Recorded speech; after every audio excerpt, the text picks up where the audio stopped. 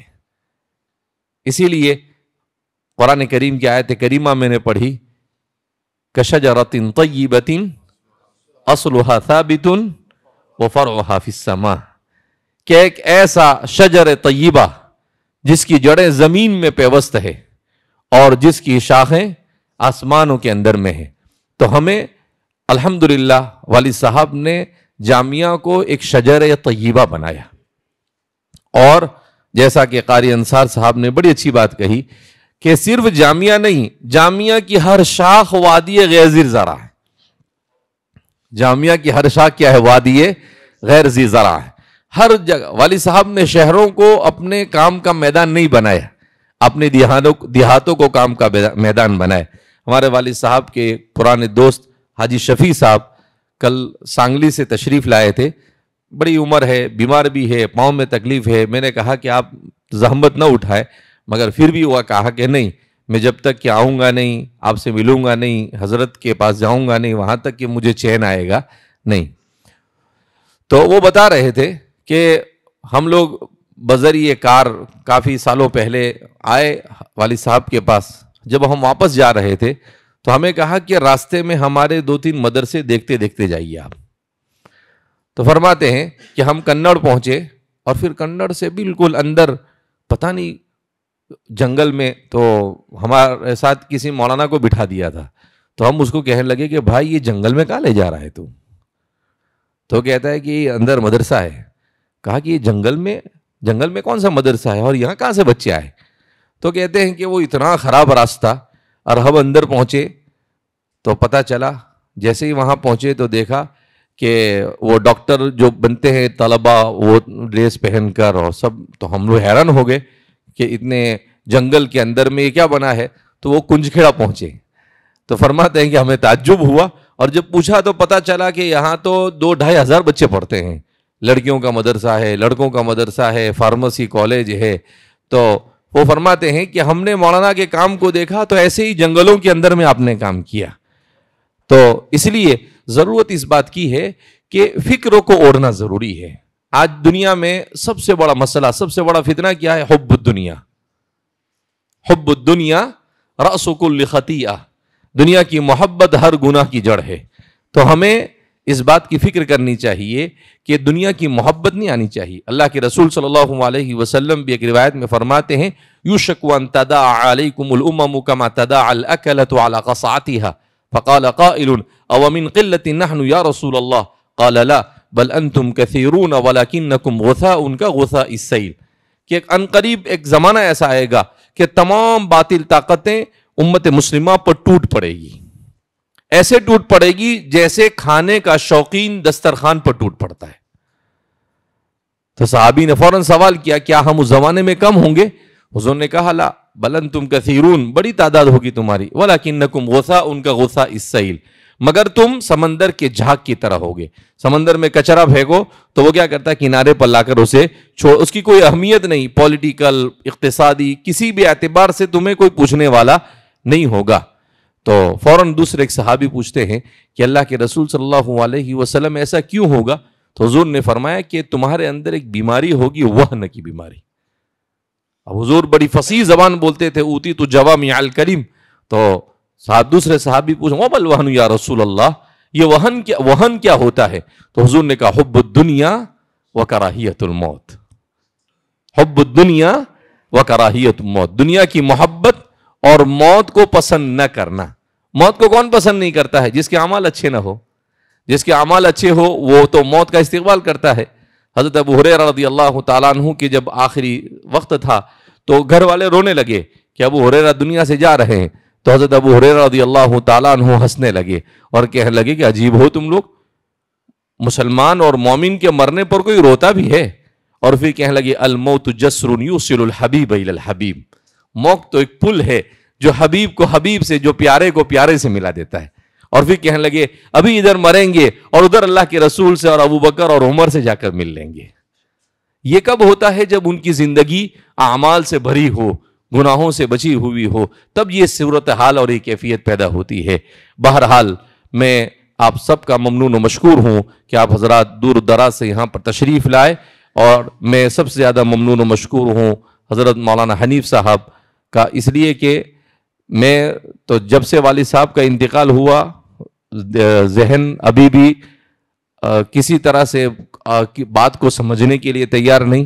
تو ایک دن آپ نے کہا کہ بھائی طلبہ کو، اساتذہ کو جمع کر دیا جائے تاکہ اساتذہ کے سامنے بات آ جائے. پھر دوسرے دن مجھے کہا کہ بھائی نظما کو جمع کریں آپ اور نوزما کے سامنے بھی بات آنی چاہیے. تو اس لیے آپ ہی کے منشے کے مطابق ہم نے آپ حضرات کو یہاں پر بلایا ہے. اور یہاں بلانے کا مقصد یہی، ہم تو یہ چاہتے تھے کہ ہر ناظم اپنے علاقے کی کہانی سنائے، مگر ظاہر سی بات ہے آپ کے پاس بھی اتنا وقت نہیں ہے، اور اتنا ظلم کرنا ہمارے والد صاحب کو تو لمبا لمبا پسند بھی نہیں تھا. وہ تو شارٹ میں نمٹاتے تھے. جلسہ بھی ہو تو بھائی کتنے بجے، 12:30، سب پروگرام کینسل کر دو، چلو بھائی. تو اس لیے بہرحال ہم سب کو ان فکروں کو اڑنا ہے. ماشاءاللہ آپ کے سامنے بھائی اویس نے بات کی کہ ایک ناظم کے لیے آپ کی زندگی میں کیا اسوہ تھا، صبح سے لے کر آپ کیسے زندگی گزارتے تھے، طلبہ کے ساتھ کیسے رہتے تھے، اساتذہ کے ساتھ کہتے بہت. ہاں، مدرسے کے اوقات میں والد صاحب صبح میں اتنے بیمار تھے، ڈائلیسس ہوتا تھا. جس دن ڈائلیسس نہیں ہوتا تھا، اگر 7 بجے کا مدرسہ ہے تو 7 میں 5 کم کو آپ پہنچ جاتے تھے. تو وقت کی پابندی. ہاں، فجر سے پہلے والد صاحب نظما کو فون کرتے تھے، وہ دیکھتے تھے، چیک کرتے تھے کہ سو رہا ہے یا نماز میں ہے یا کہاں ہے. بعض مرتبہ کچھ طلبہ ہم کو بھی فون کرتے تھے، کہا کہ حضرت آج یہاں چائے نہیں ملی ہمارے یہاں. فون اٹھائے تو کہا کہ میں فلاں مدرسے سے بات کر رہا ہوں، آج ہمارے یہاں چائے نہیں ملی. تو پھر میں ناظم کو فون کروں کہ بھائی کیا ہوا، کہاں ہو تم؟ میں کہا کہ بھائی ابھی مجھے فون آیا تمہارے یہاں پر بچوں کو چائے نہیں ملی ہے. تو یہ سب والد صاحب نے عادت ڈالی. تو کبھی ایسا نہیں کہ وہ نمبر لیا اور پھر ناظم کو دیا، کہا دیکھو چیک کرو تو یہ کون بچہ ہے. نہیں. تو اس لیے ہمیں ان بچوں کی ہر چیز کی فکر کرنی ہے. بہرحال جیسا کہ آپ جانتے ہیں کہ پورے ہندوستان میں مدارس میں طلباء کا قحط ہے، آج بھی ہے، بہت برا حال ہے. لیکن الحمدللہ جامعہ اور جامعہ کی شاخوں میں ایسے مسائل نہیں ہے. بیچ میں آئے کچھ کورونا کے فوراً بعد، لیکن والد صاحب نے اس کی ترکیب سوچی. جیسا کہ بھائی اویس نے بتایا کہ روضے کے پاس آپ نے گئے اور وہاں پر اللہ کے رسول صلی اللہ علیہ وسلم کی توجہات کی برکت سے فوراً آپ کے دل میں بات آئی کہ بھائی ہر مرکز والا اپنے مکاتب کا مسابقہ کرے اور ان بچوں کو، مکاتب کے بچوں کو وہاں بلائے اور مدرسے کی وزٹ کرائے، اور ان میں جو کامیاب ہو ان بچوں کو رمضان کے بعد اپنے یہاں دعوت دے کہ بھائی آپ آئندہ سال ہمارے یہاں پڑھنے کے لیے آؤ. تو الحمدللہ دوسرے سال جو طلبہ کی تعداد ہونی چاہیے، الحمدللہ وہ تعداد بڑھ گئی. تو اس لیے فکر ہونی چاہیے، اور طلبہ کو جمانے کی فکر. مارنے کا زمانہ نہیں، اب گیا مارنے کا زمانہ. مار کھانے کا زمانہ بھی گیا اور مارنے کا زمانہ بھی گیا. بڑا نازک دور ہے، کیونکہ ہمیں اپنے اداروں کو بچانا ہے اور ہمیں اپنے اداروں کو ترقی دینا ہے، اور دینی اور عصری تعلیم کو دونوں کو بیلنس کو لے کر چلنا ہے. والد صاحب کی خصوصیت یہی، بعض حضرات یہ کہتے ہیں کہ والد صاحب کو سر سید کے ساتھ جوڑتے ہیں، لیکن سر سید جو تھے ان کے بارے میں ہمارے اکابرین کی بھی اطمینان کا اظہار نہیں کیا، کیونکہ ہمارے یہاں پر سب سے اہم ترین چیز ہے دین کی اہمیت. تو سر سید جو تھے وہ خود کہتے تھے کہ میں نے دین اور دنیا کو جمع کرنے کی کوشش کی، مگر کمبخت دنیا غالب آ گئی. لیکن والد صاحب کے بارے میں حضرت مولانا واضح رشید صاحب ندوی نور اللہ مرقدہ جب یہاں تشریف لائے 2014 میں، تو انہوں نے کہا تھا کہ بھئی ندوہ نے قدیم صالح اور جدید نافع کا نعرہ لگایا، مگر اس کی تطبیق نہیں دی. اس کی تطبیق تو ہم نے یہاں پر دیکھی، آپ کے یہاں پر. اور دوسری خصوصیت یہ کہ یہاں پر الحمدللہ دنیا کو غالب نہیں آنے دیا گیا، کمبخت دنیا غالب آئی نہیں، بیلنس کے ساتھ، کہ ہمارے جو طلبہ علم دین حاصل کرنے کے لیے آئے وہ پورے علم دین کو حاصل کرے اور ان کو ضرورت کے بقدر عصری تعلیم دے دی جائے، اور جو طلبہ عصری تعلیم حاصل کرنے کے لیے آئے انہیں دین کا ماحول دے کر ان کے اندر صبغت اللہ ومن احسن من اللہ صبغہ، ان کے اندر میں ربانیت کو پیدا کرنا، ان کے اندر میں صلاح اور تقوی پیدا کرنا. بہرحال کہنے کے لیے تو بہت ساری باتیں ہیں. اللہ رب العزت ہم سب کے یہاں پر جمع ہونے کو قبول فرمائے. اللہ رب العزت ہم سب کو فکر کے ساتھ، درد کے ساتھ ہمیں امت کی خدمت کرنے کی توفیق مرحمت فرمائے، اور اللہ ہم سب سے راضی ہو جائے ایسے اعمال کی توفیق مرحمت فرمائے. اللہم صلی علی سیدنا و مولانا محمد وعلی آل سیدنا و مولانا محمد وبارک وسلم. اللہم لک الحمد کلو ولک الشکر کلو و الیک یرجع الامر کلو. جزا اللہ عنا نبینا محمد صلی اللہ علیہ وسلم ما ہوا اہلہ۔ یا اللہ ہم سب کے گناہوں کو معاف فرما، سیئات کو حسنات سے مبدل فرما، اعمال صالحہ کی توفیق عطا فرما، بدعمالی سے پوری پوری حفاظت فرما۔ یا اللہ موت تک تیرے دین کی خدمت کے لیے ہم سب کو اخلاص کے ساتھ کرتے رہنے کی توفیق عطا فرما۔ اے رب کریم ہم تو نااہل ہیں، ہمارے اندر کوئی استعداد اور صلاحیت نہیں ہے، اے رب کریم ہم سب کی تو غیب سے مدد فرما۔ یا اللہ عم محترم رئیس الجامعہ حضرت مولانا وستانوی صاحب رحمت اللہ علیہ، آج یہ تیرا بندہ تیرے حوالے ہو چکا ہے، اے رب کریم جس نے پوری زندگی تیرے دین کی خدمت کے لیے وقف کر دی تھی، اے اللہ آج پوری دنیا ان کی تعریفیں کر رہی ہے۔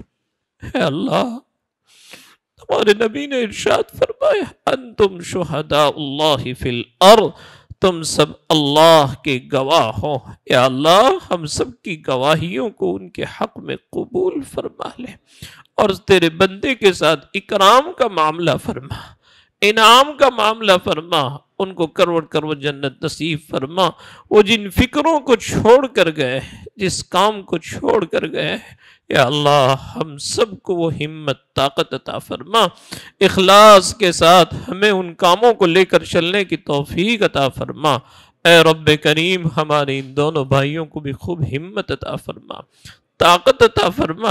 اے اللہ یہ کوئی چھوٹا کام نہیں ہے، بہت بڑی ذمہ داری ہے۔ اے رب کریم ہمارے نفوس کی شرارتوں سے ہماری حفاظت فرما۔ اے رب کریم ہم میں محترم میں تو بڑی استعداد اور صلاحیت تھی، قوت فیصلہ تو نے ان کو عطا فرمائی تھی، اے رب کریم وہی قوت ان کو بھی عطا فرما۔ اے اللہ ہم کسی پر ظلم کرنے والے نہ بنے، اے اللہ ہر ایک کے ساتھ ہمیں انصاف کے ساتھ کام کرنے کی توفیق عطا فرما۔ اے اللہ والد محترم کی بھی بال بال مغفرت فرما۔ اللہ آج ہم یتیم ہو چکے، ایک بھائی تیرے پاس آیا ہمیں ہمت دی، کوئی بات نہیں، رئیس محترم کا شفقت کا ہاتھ ہمارے سروں پر ہے، ہمیں کہاں معلوم تھا کہ یہ دن ہمیں دیکھنے پڑیں گے، آج یہ دونوں تیرے پاس آ چکے ہیں۔ اے اللہ ہزاروں لاکھوں آنکھیں ان کے پیچھے آنسو بہا رہی، اے رب کریم اے رب کریم ان کی ہر خدمت کو قبول فرما، جامعہ کی حفاظت فرما، جامعہ کے بعد تحت چلنے والے تمام اداروں کی حفاظت فرما، ہماری یہ تمام نظماء کو قبول فرما۔ اے اللہ ان کی بڑی قربانیاں ہیں، جو کام ان کو سپرد کیا وہ بڑے اخلاص کے ساتھ کر رہے ہیں، یا اللہ ان کی غیب سے مدد فرما، ہمارے اداروں کی ضروریات کو اپنے خزانے غیب سے پورا فرما، یا اللہ ہمارے اس تعلیمی سال کو عافیت کے ساتھ پورا فرما، شرور فتن سے حفاظت فرما، فتنوں سے حفاظت فرما، حاسدین کے حسد سے حفاظت فرما، بد نظری کی بد نگاہی سے حفاظت فرما، ہم سب میں آپس میں خوب محبتیں اور جوڑ عطا فرما۔ آج کی اس مجلس کو قبول فرما، ہماری دعاؤں کو تو اپنے فضل سے اپنے کرم سے اپنی بارگاہ میں قبول فرما۔ وصلی اللہ تعالی علی خیر خلقہ سیدنا محمد وعلی آلہ واصحابہ اجمعین۔